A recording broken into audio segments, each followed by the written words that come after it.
Hi, I'm Hannah Morgan Shelton. And I'm Chandler Click. And the issue we're discussing is your self-worth based off social comparison. Social comparison can be defined as someone evaluating themselves compared to other people. We compare ourselves to others in different areas of our lives. This could be our performance in sports, work, our popularity, how much money we have, or anything that someone could be better than you at or worse than you at. So, social comparison has a lot to do with social media. With social media, we constantly compare our lifestyles and our different body types to others. This is really negative as younger kids can look at all these and think that their body has to look a certain way, or they'll look into gender roles. The positive about this, however, is that this can be a motivation to get fit and healthy, and this is also a creative outlet for others. Meg Jay says in her book, The Defining Decade, that time spent on social media is time spent making upward social comparisons. That's because, as we all know by now, nearly all we see on social media are those with better jobs or better bodies.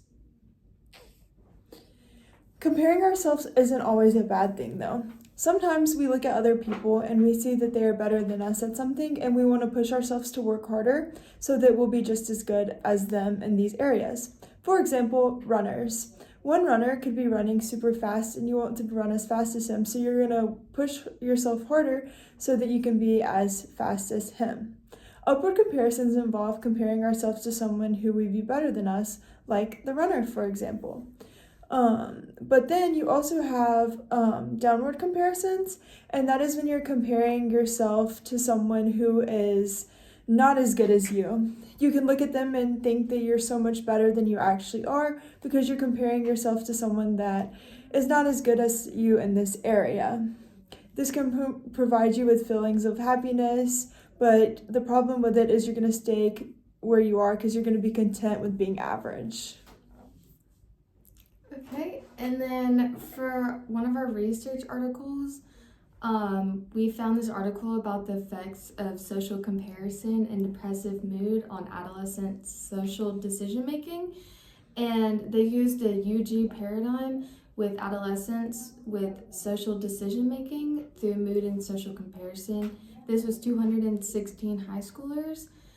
And they completed a series of practice tests and had to decide whether or not to reject or accept a proposal, influenced by the amount of money that they saw if their peers made. So they saw if their peers made more or less than them, and this influenced their decision on what to do. So they used social comparison theory with either upwards or downwards.